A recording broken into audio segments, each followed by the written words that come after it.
Bonjour Église, comment tu vas? Un plaisir de pouvoir partager la parole de Dieu avec vous ce matin.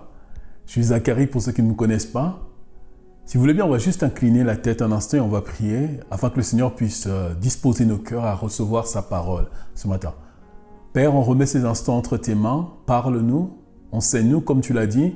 L'homme ne vivra pas seulement du pain, mais de toute parole qui sort de ta bouche. Nous avons besoin de ta parole pour grandir, pour avancer. Au nom de Jésus, Amen, Amen, Amen. Donc comme je disais, c'est moi qui ai le privilège de pouvoir vous annoncer la parole de Dieu ce matin. Et le Seigneur a mis dans mon cœur de pouvoir partager avec vous quelque chose sur la foi. Et le sujet, ce serait plus les choses qui tuent ou qui nourrissent ma foi. Quelles sont les choses qui tuent ou nourrissent la foi de l'enfant de Dieu? Je pense que je vais faire un peu comme Nathan il fait des saisons. Peut-être là, c'est la saison 1. Il y aura peut-être d'autres saisons où je continuerai à parler de la foi. Parce que je pense que durant ce temps où les nations, où notre pays vivent un temps vraiment qui est particulier avec cette épidémie qui sévit et qui tue, je pense que le Seigneur aussi, durant ces temps, est en train de travailler son Église. Le Seigneur est en train de travailler dans la vie de chacun de ses enfants. Il est en train de travailler aussi dans les cœurs de ses serviteurs. Et je ne sais pas pour toi, moi, durant ce temps de confinement, le Seigneur est en train de travailler sur ma foi. Je raconterai un témoignage après si vous voulez bien, mais vraiment vous amener à un moment à comprendre ce qui peut tuer ou ce qui peut nourrir ta foi. On reçoit plein d'informations. Est-ce que ces informations que nous recevons permettent à notre foi de grandir ou ces informations que nous recevons sont en train de détruire, de tuer notre foi? On va lire un verset, si vous voulez bien, dans l'Épître aux Hébreux, au chapitre 10. Hébreux, chapitre 10, le verset 38. Dit ceci, je reprends juste, c'est juste la première partie du verset qui dit « Et mon juste vivra par la foi ». C'est un verset qui est repris dans plusieurs livres du Nouveau Testament, qui vient de l'Ancien Testament, qui dit ceci, « Mon juste vivra par la foi ». Et nous sommes dans ces temps-là où le juste vivra d'un élément qui est très important. Je cherchais de comprendre un peu le verbe « vivre » veut dire quoi. Ce verbe qui a été traduit du grec « vivre » veut dire « être vivant », « conserver la vie ». En fait, la parole de Dieu veut nous dire ceci, que mon juste, le juste, nous sommes justifiés, nous sommes justes au travers du sang du Christ. Nous sommes des justes, nous qui sommes enfants de Dieu. Mon juste, oui, mon enfant, ou celui qui est sanctifié, ou celui qui est purifié par le sang de l'agneau, vivra par la foi. Il restera vivant par la foi. Et Jésus ira encore plus loin dans Luc chapitre 18, le verset 8, il dira ceci, « Est-ce que lorsque le Fils de l'homme viendra, trouvera-t-il encore de la foi sur cette terre ?» Est-ce que lorsque Jésus reviendra, trouvera-t-il encore de la foi? Il ne dit pas, est-ce que le Fils de l'homme, lorsqu'il viendra, trouvera-t-il encore des assemblées, des églises, des fédérations? Mais il dit, lorsque le Fils de l'homme viendra sur la terre, trouvera-t-il encore cet élément qui est la foi? Et c'est la question que je voudrais te poser ce matin. Où en es-tu avec ta foi? Est-ce que ta foi est en train de grandir par rapport à ce qui se passe actuellement dans les nations? Ou ta foi est en train de mourir petit à petit? Mais sache une chose, que le Seigneur ne te condamne pas lorsque ta foi est en train de baisser, d'être tuée. Il est là pour t'aider afin que ta foi puisse grandir. Mon juste vivra par la foi. Mon juste conservera sa vie par la foi. Donc on voit qu'il y a un lien entre la foi et la vie. Et je peux vous rendre un témoignage durant ce temps d'épidémie. À un moment donné, ma foi, je ne vivais plus. J'étais vivant. Mais à l'intérieur de moi, il y avait quelque chose qui était mort. Je vais vous raconter cela plus tard. Mais simplement comprendre ceci, que le Seigneur, durant ce moment, même après l'épidémie, voudra te dire ceci, mon fils, ma fille, je veux que tu gardes la foi. Je veux que la foi en moi, la foi en mes promesses, puisse toujours rester réelle pour toi. Mais qu'est-ce la foi? Zach, tu nous parles de la foi, mais qu'est-ce exactement la foi? Vous savez, on définit très souvent par cette définition populaire que la foi est simplement une croyance en quelque chose. La foi est une croyance en une divinité, la foi est une croyance à l'existence de Dieu. Mais lorsqu'on lit la parole de Dieu, on comprend que la foi est au-delà du simple fait de croire en quelque chose. La foi est au-delà du fait de croire à l'existence de Dieu. La foi est au-delà de croire à l'existence du sacrifice de Jésus sur la croix. La foi est plus que cela. Et c'est Juste aujourd'hui, je voudrais vous apporter quelques éléments sur ce que la Bible dit sur la foi, afin que peut-être que tu puisses comprendre la foi et aussi peut-être changer ta conception, ta mentalité, te poser toujours cette question. Est-ce que ma foi est en train de mourir ou bien ma foi est en train de grandir? Ou est-ce que j'ai la foi? Est-ce que si le Seigneur revenait aujourd'hui, est-ce qu'il trouverait la foi qu'il attend de moi? Pas la foi que les hommes disent, mais la foi que Dieu dit dans sa parole. Est-ce qu'on peut aller dans la parole de Dieu pour voir quelque chose qui sont très importants? Toujours dans l'Épître aux Hébreux, au chapitre 11, si vous êtes avec moi. Donc je t'invite à ouvrir ta Bible. Je ne sais pas dans quel état, dans quel moment tu vas écouter ce message. Peut-être tu seras chez toi sûrement dans ce période de confinement. Mais vraiment, je t'invite à prendre la parole de Dieu, à l'ouvrir et à lire. Et à lire, et à lire. Donc je disais, c'est dans Hébreux chapitre 11, le verset 6. Il dit ceci. La parole de Dieu dit ceci. Or, sans la foi, il est impossible de lui être agréable. Donc vous voyez que la foi est une chose qui nous rend agréable aux yeux de Dieu. Ce n'est pas simplement le fait de croire. Avoir la foi nous rend agréable aux yeux de Dieu. Donc, la définition que nous donnons très souvent avec la foi, simplement le fait de croire, ce n'est pas ça. La foi est un élément qui te rend agréable aux yeux de Dieu. Aujourd'hui, as-tu encore la foi?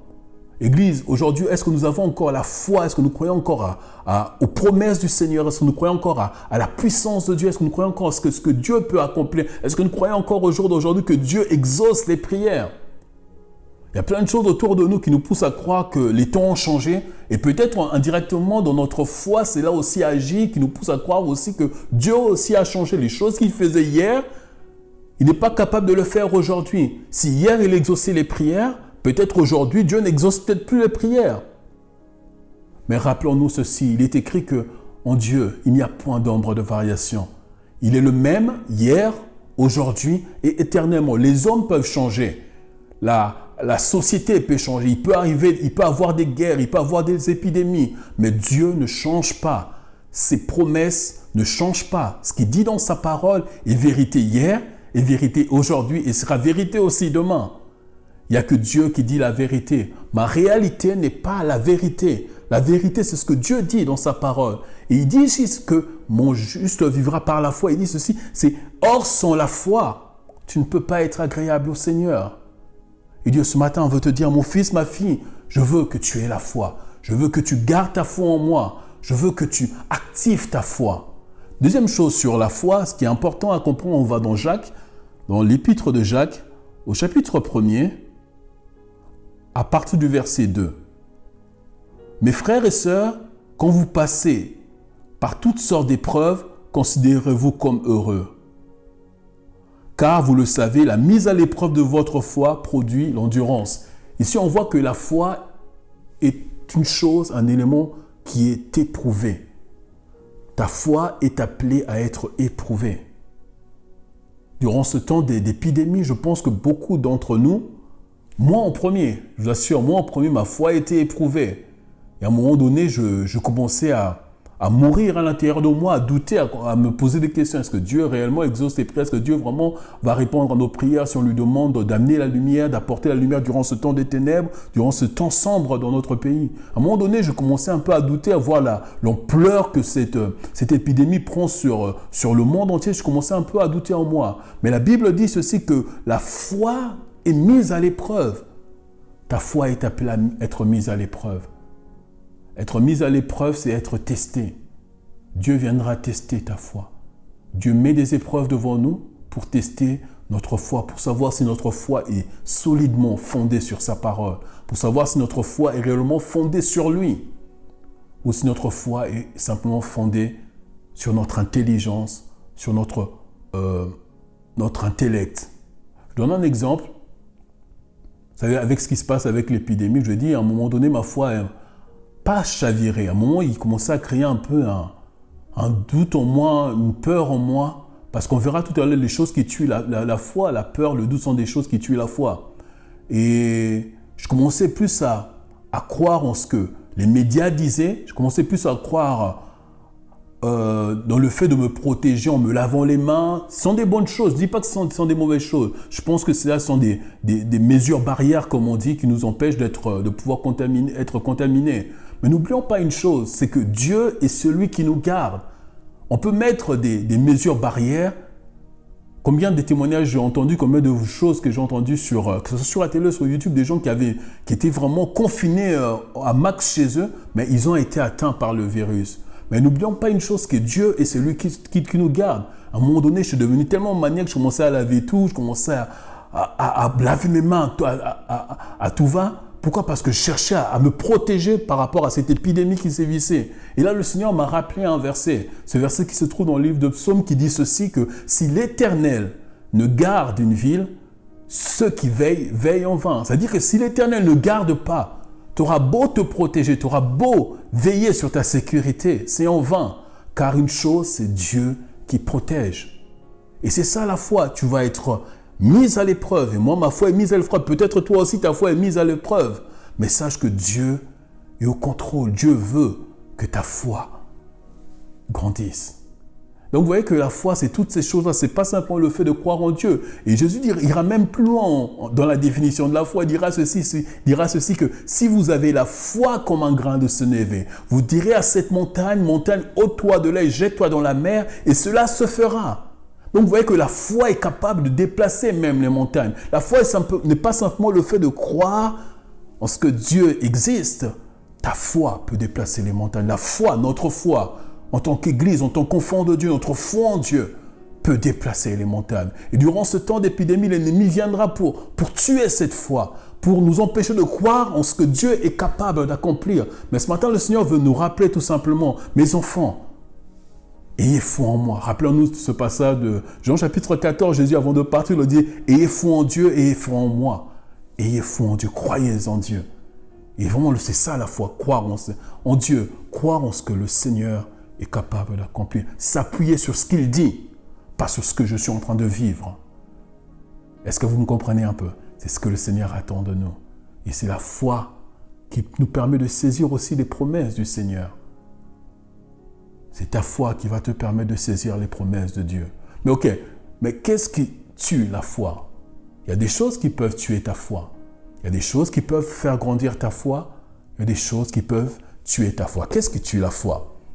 On va lire un verset dans Luc chapitre 11. Si vous êtes avec moi. Luc chapitre 11, le verset 34, je crois. Luc 11, Luc 11, le verset 34. À partir du verset 34. Je lis la parole de Dieu. La Bible dit ceci. Ton œil est la lampe de ton corps. Lorsque ton œil est en bon état, tout ton corps est éclairé. Mais lorsque ton œil est en mauvais état, ton corps est dans les ténèbres. Alléluia. Jésus ici qui parle, il dit que ton œil est la lampe de ton corps. Donc les choses qui tuent la foi, la première chose qui peut tuer la foi dans la vie de l'enfant de Dieu, c'est quoi? C'est ce que tu vois. Ce que tu vois affecte ta foi. C'est soit elle pousse ta foi à grandir, ou soit elle apporte le doute en toi. Je vais parler durant ce moment d'épidémie, ma foi a été mise à l'épreuve. Je voyais ces gens qui mouraient, je voyais ces personnes qui mouraient, et je voyais aussi que la mort commençait à rentrer, même dans l'église de Dieu, auprès des enfants de Dieu, des serviteurs de Dieu qui étaient atteints du Covid.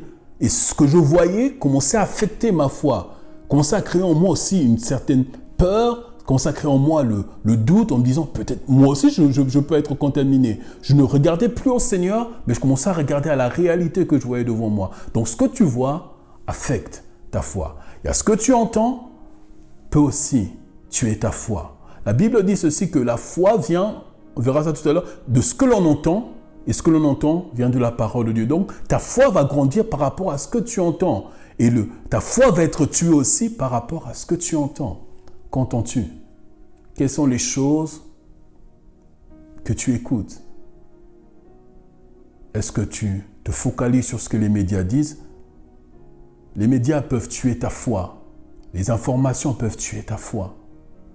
Mais focalise-toi sur ce que Dieu dit. Ce que Dieu dit, c'est ce qui nourrit ta foi. L'inquiétude peut tuer ta foi. La peur peut tuer ta foi. Plusieurs fois, Dieu, dans sa parole, demande à son peuple, n'ayez pas peur. Et Dieu te dit ce matin, mon fils, ma fille, n'aie pas peur. Je suis ton Dieu, je veille sur toi, rien n'arrive si ce n'est dans ma volonté. Tu es au contrôle de tout. Rappelons-nous, Jésus, lorsqu'il nous a appris à prier, il dit ceci, lorsque vous priez, dites, notre Père qui est aux cieux, que ton nom soit sanctifié, que ton règne vienne, que ta volonté soit faite. Dieu a une volonté.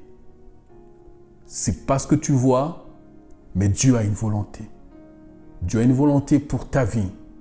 Si c'est la volonté de Dieu que je m'en aille aujourd'hui, je bénis le Seigneur. Si c'est la volonté de Dieu que je sois encore vivant, je bénis son nom.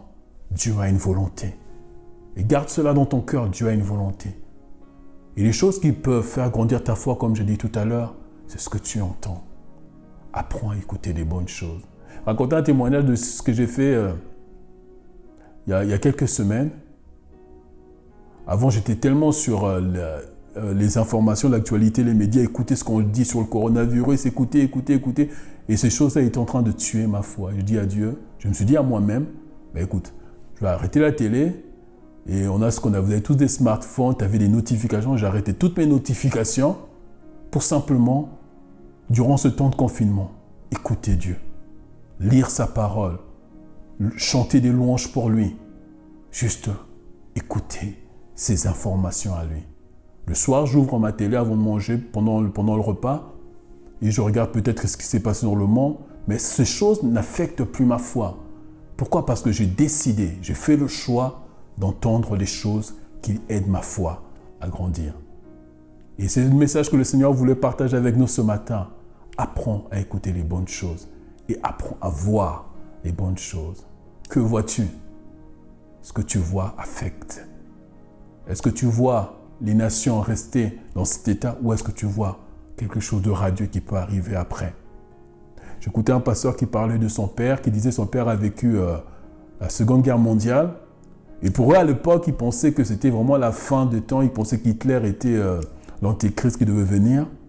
Cela a duré plusieurs années, la guerre. Mais à la fin, c'était juste une période. Dieu avait quelque chose en réserve. Et je pense que Dieu a des choses en réserve pour notre pays. Je pense que Dieu a des choses en réserve pour notre Église parce qu'il y a des âmes que Dieu veut sauver. Et Dieu va les sauver au travers de nous. Donc, apprends à voir. Apprends à regarder les bonnes choses. Apprends à regarder des bonnes choses. C'était Zacharie, c'était simplement le message que le Seigneur avait mis dans mon cœur de partager avec vous au sujet de la foi. Je pense que je continuerai cette série sur la foi prochainement. Alors soyez bénis et garde la foi. Ne laisse pas l'ennemi tuer ta foi. Ne laisse pas les informations, ce que tu entends, ce que tu vois, tuer ta foi. Apprends à garder ta foi dans la parole de Dieu. Car la foi vient de ce que tu entends. Et ce que tu entends vient de la parole de Dieu.